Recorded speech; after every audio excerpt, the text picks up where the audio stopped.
लोगों को हमारे ऊपर मुसल्लत किया गया, तो मैं आज आपको अपना प्रोग्राम दूंगा। लेकिन उससे पहले मेरे पाकिस्तानियों, एक चीज तो वाज़ेह हो गई, जो भी आज पावर में बैठे हैं उनको आज एक पैगाम जाना चाहिए कि लोगों का जुनून रुकावटों से नहीं रुक सकता, कंटेनर्स नहीं रोक सकते।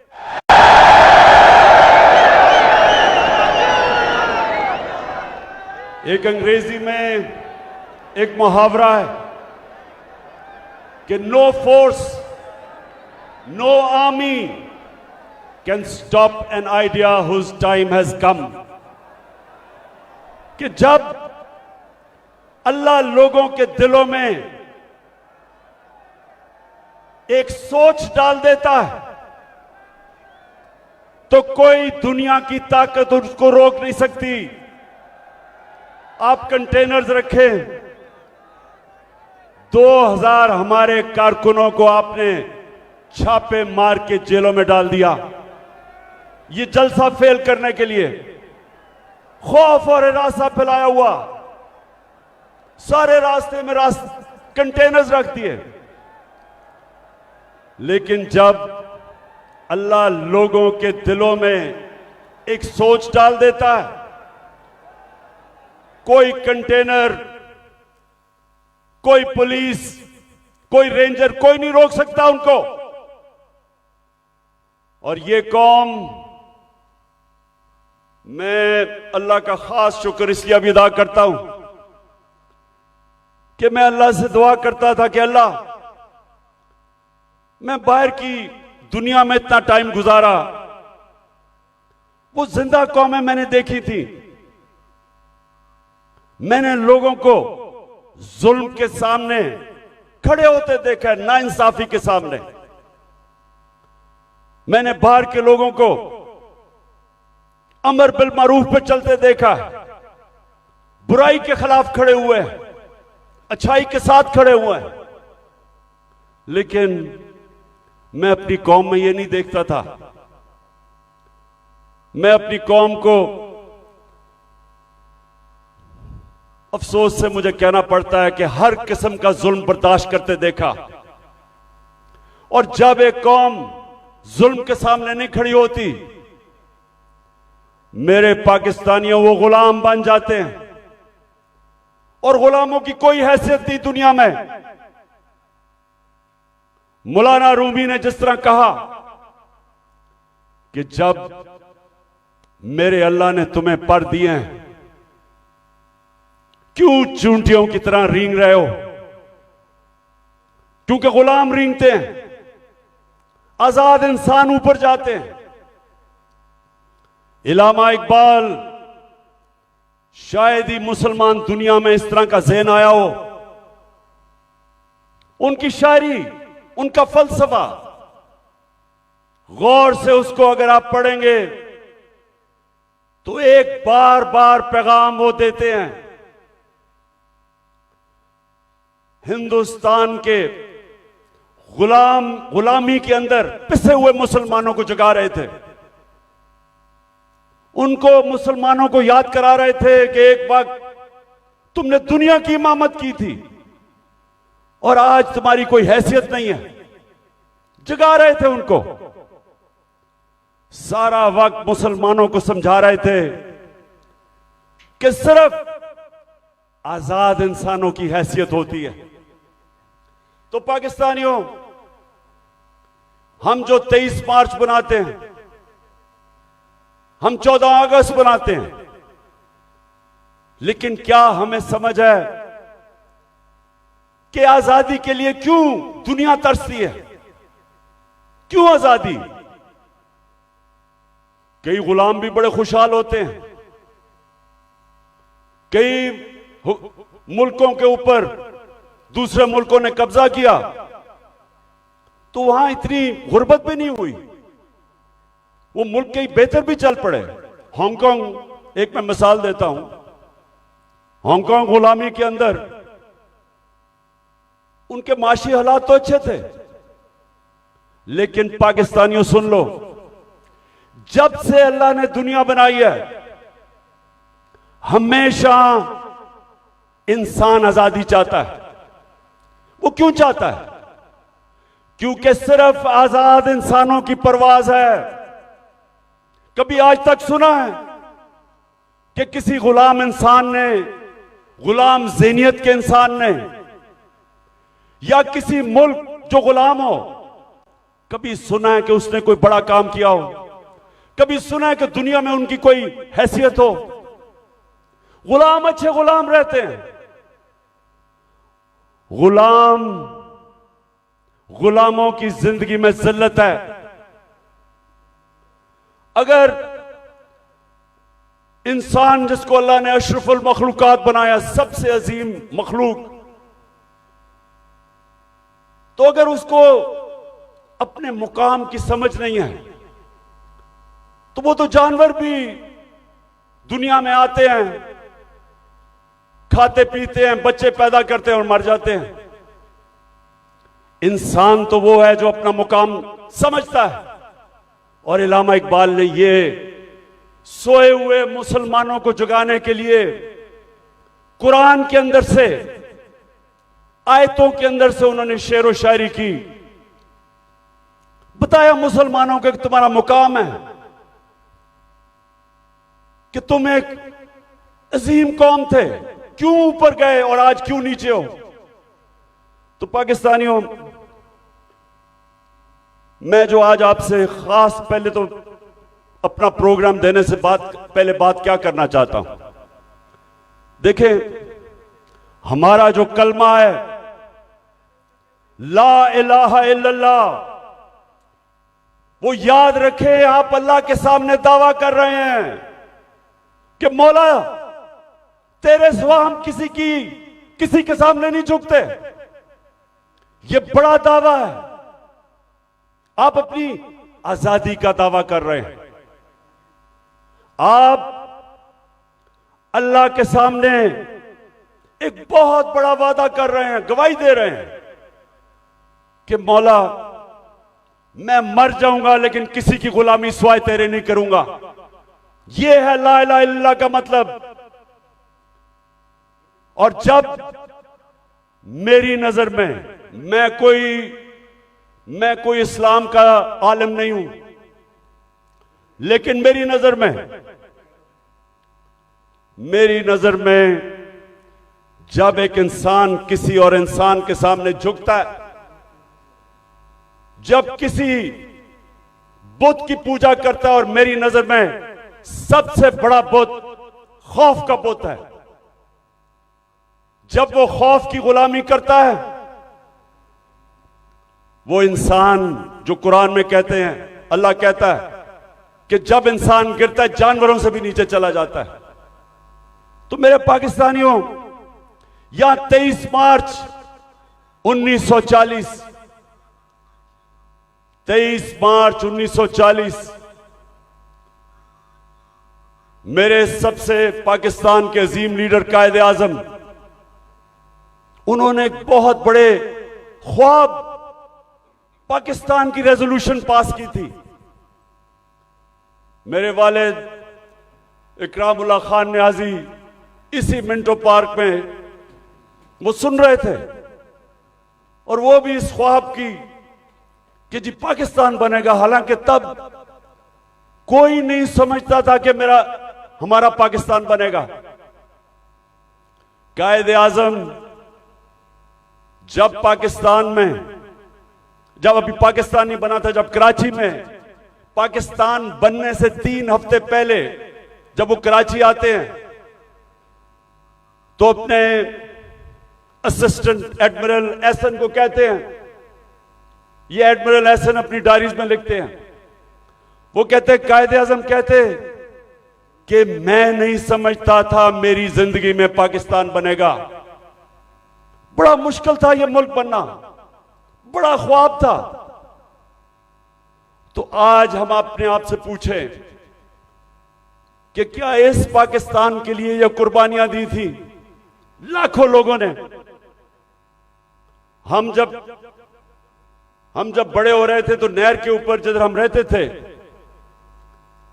वहां मेरी वालदा बताती थी कि जब पार्टीशन हुई तो जो कत्लेआम हुई बॉर्डर के ऊपर, कहती वहां औरतें आई हुई होती थी, 10-15 औरतें इकट्ठी, आदमी कितने सारे आदमी कत्ल हो गए। सारा कोई कहानी थी कि जी मेरी बेटी ले उठा के ले गए, बच्चे मार दिए। यानी ऐसी दर्दनाक कहानियां थी कि किस खून की कुर्बानी से यह मुल्क बना था। और वो सब आते थे कि जी एक ख्वाब लेके आए थे पाकिस्तान का। तो हमें आज मेरे पाकिस्तानियों पूछना चाहिए अपने से कि किधर हम गलत गए, क्या वजह है कि ये वो एक अजीम मुल्क नहीं बन सका। तो मैं आज आपको सबसे पहली बात ये बताता हूं, इसलिए नहीं बना कि हम कभी आजाद ही नहीं हुए। अंग्रेज तो चला गया, लेकिन जो हमारे मुल्क के ऊपर मुसल्लत हो गए लोग, उन्होंने तो कभी आजाद नहीं किया पाकिस्तान को। और आजादी होती क्या है? एक तो होती है कि हिंदुस्तान से अंग्रेज चला गया, हम आजाद हो गए, पाकिस्तान बन गया। लेकिन दूसरी आजादी, और ये मैं आज आपको पहले बात करूंगा और फिर अपना प्रोग्राम दूंगा, दूसरी आजादी क्या है, जो असल आजादी है। असल आजादी आपको इंसाफ देता है।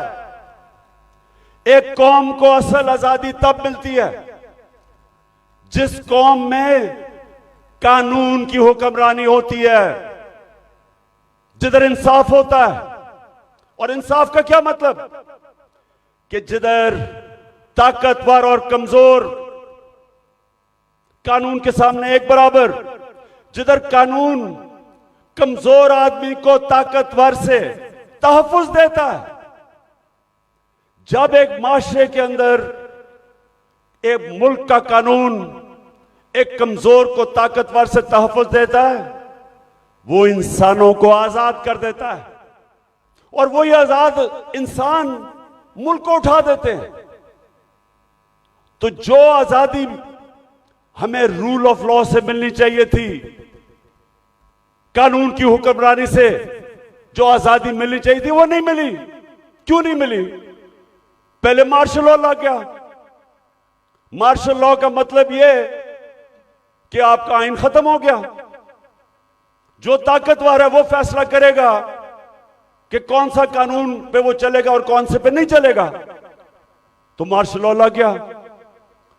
शुरू में जी लोगों ने बड़ा कहा कि हमारे मुल्क के हालात बड़े बुरे थे, सियासतदान तो काम के नहीं थे।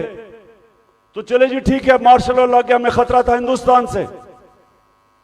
उसके बाद जैसे ही पॉलिटिक्स वापस शुरू हुई, हमारी बदकिस्मती यह कि जो हमारे डेमोक्रेट्स आए, उन्होंने भी कभी कानून की हुक्मरानी नहीं की। वो खुद अपने आप को कानून के ऊपर कर दिया।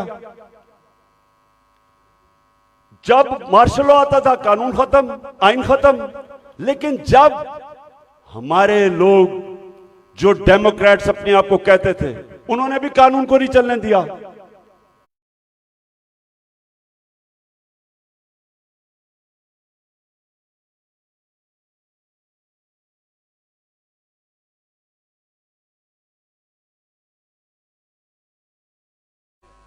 और इंशाअल्लाह आज जो मैं आपसे बातें करूंगा,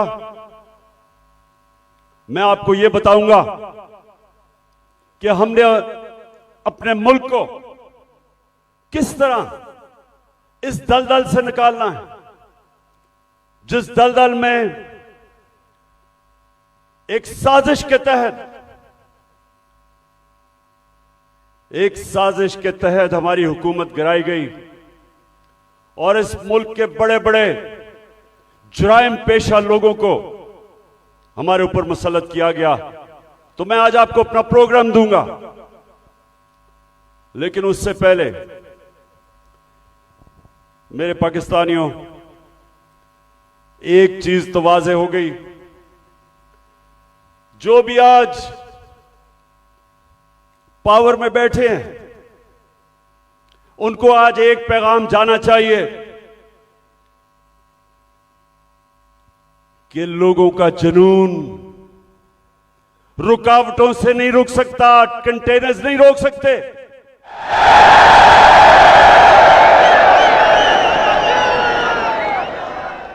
एक अंग्रेजी में एक मुहावरा है कि no force, no army can stop an idea whose time has come. कि जब अल्लाह लोगों के दिलों में एक सोच डाल देता है तो कोई दुनिया की ताकत उसको रोक नहीं सकती। आप कंटेनर्स रखें, 2000 हमारे कारकुनों को आपने छापे मार के जेलों में डाल दिया, ये जलसा फेल करने के लिए। खौफ और हिरासा फैलाया हुआ, सारे रास्ते में कंटेनर्स रख दिए। लेकिन जब अल्लाह लोगों के दिलों में एक सोच डाल देता है, कोई कंटेनर, कोई पुलिस, कोई रेंजर, कोई नहीं रोक सकता उनको। और ये कौम, मैं अल्लाह का खास शुक्र इसलिए अभी अदा करता हूं कि मैं अल्लाह से दुआ करता था कि अल्लाह, मैं बाहर की दुनिया में इतना टाइम गुजारा, वो जिंदा कौमें मैंने देखी थी, मैंने लोगों को जुल्म के सामने खड़े होते देखा है, नाइंसाफी के सामने। मैंने बाहर के लोगों को अमर बिल मारूफ पे चलते देखा है, बुराई के खिलाफ खड़े हुए हैं, अच्छाई के साथ खड़े हुए हैं। लेकिन मैं अपनी कौम में ये नहीं देखता था। मैं अपनी कौम को, अफसोस से मुझे कहना पड़ता है कि हर किस्म का जुल्म बर्दाश्त करते देखा। और जब एक कौम जुल्म के सामने नहीं खड़ी होती, मेरे पाकिस्तानियों, वो गुलाम बन जाते हैं। और गुलामों की कोई हैसियत नहीं दुनिया में। मौलाना रूमी ने जिस तरह कहा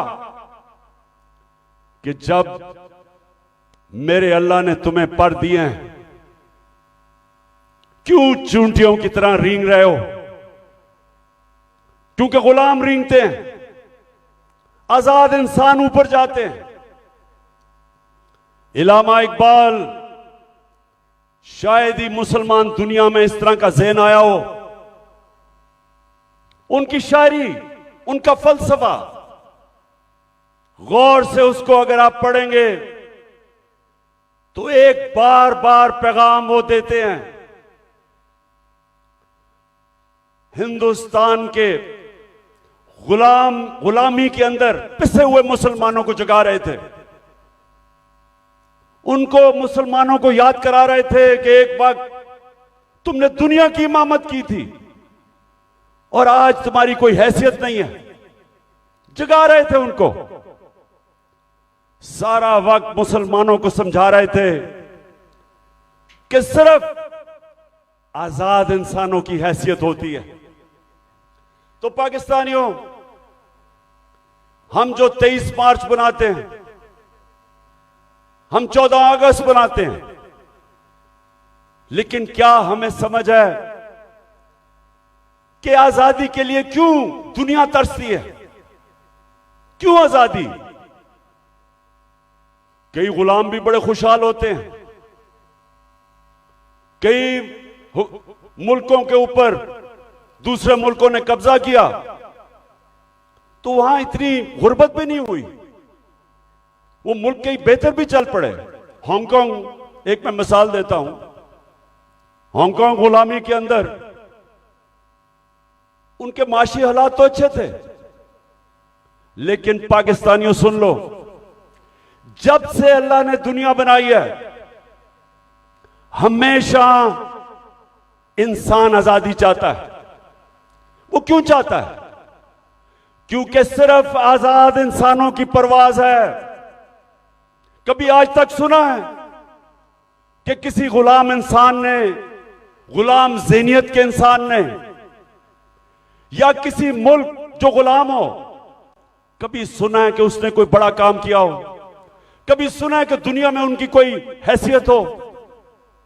गुलाम अच्छे गुलाम रहते हैं। गुलामों की जिंदगी में जिल्लत है। अगर इंसान जिसको अल्लाह ने अशरफुल मखलूकात बनाया, सबसे अजीम मखलूक, तो अगर उसको अपने मुकाम की समझ नहीं है, तो वो तो जानवर भी दुनिया में आते हैं, खाते पीते हैं, बच्चे पैदा करते हैं और मर जाते हैं। इंसान तो वो है जो अपना मुकाम समझता है।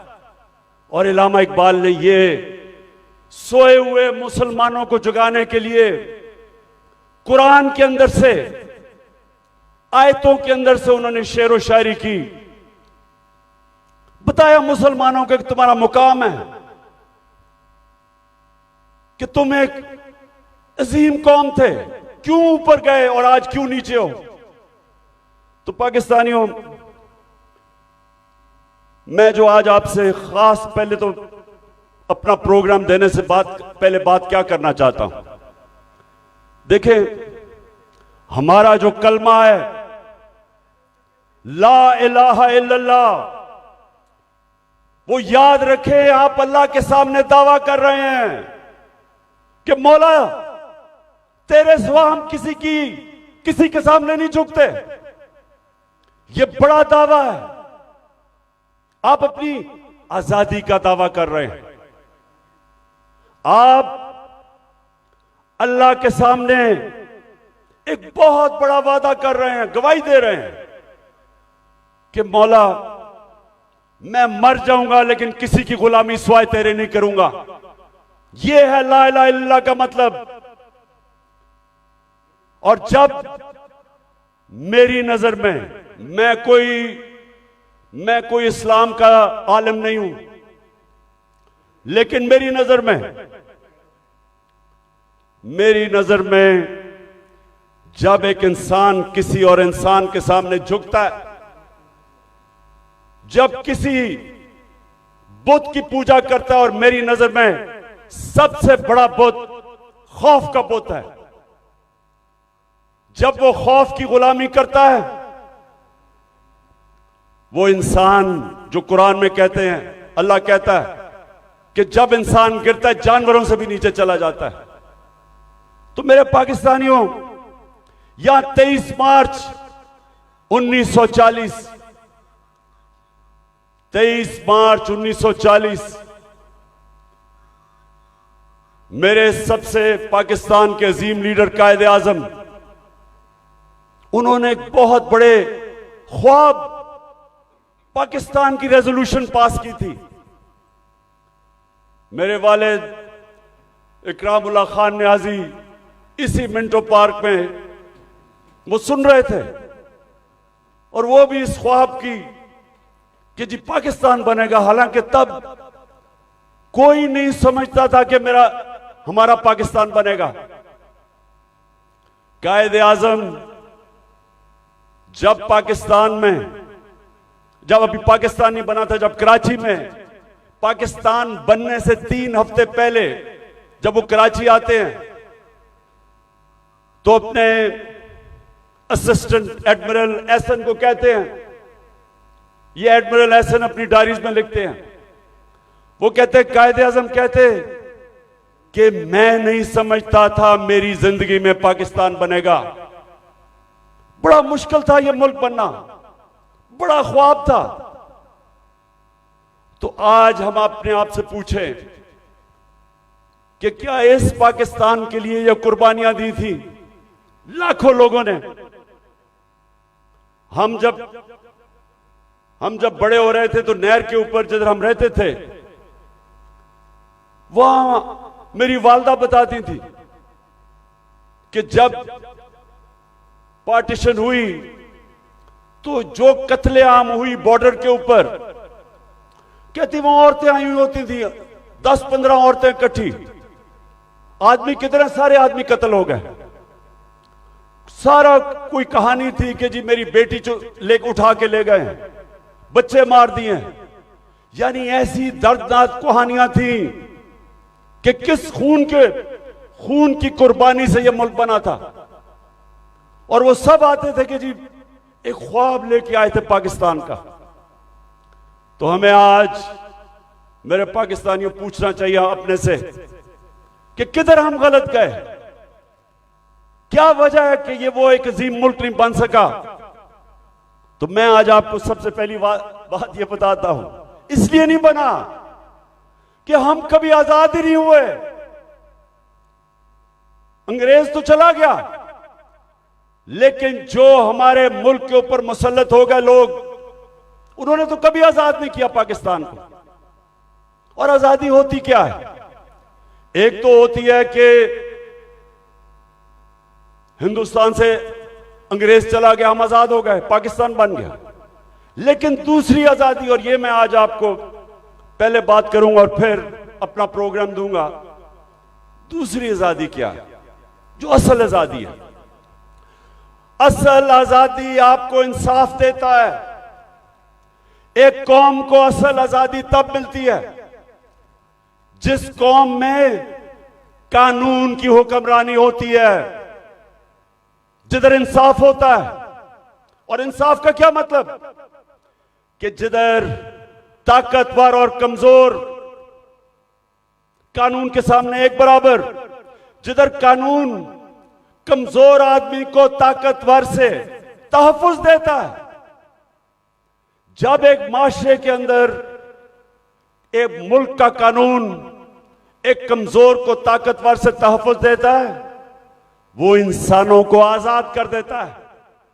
और वही आजाद इंसान मुल्क को उठा देते हैं।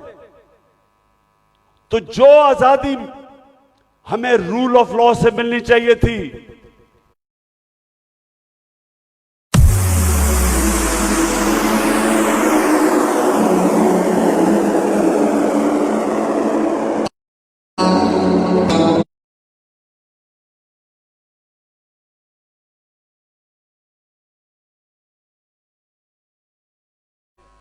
और इंशाअल्लाह आज जो मैं आपसे बातें करूंगा,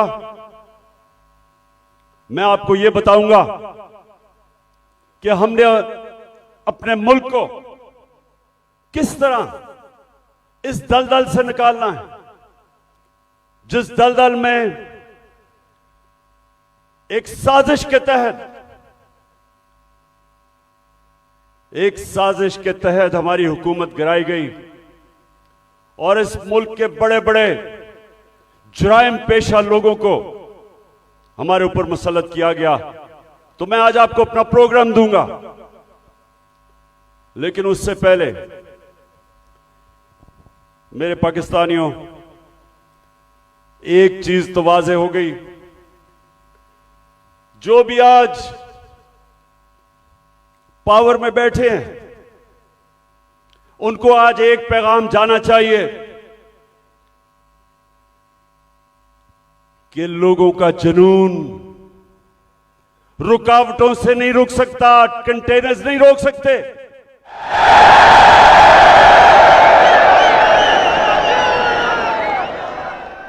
एक अंग्रेजी में एक मुहावरा है कि no force, no army can stop an idea whose time has come। कि जब अल्लाह लोगों के दिलों में एक सोच डाल देता है तो कोई दुनिया की ताकत उसको रोक नहीं सकती।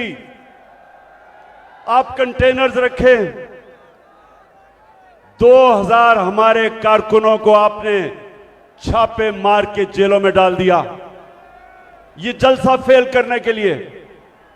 खौफ और हिरासा फैलाया हुआ, सारे रास्ते में कंटेनर्स रख दिए।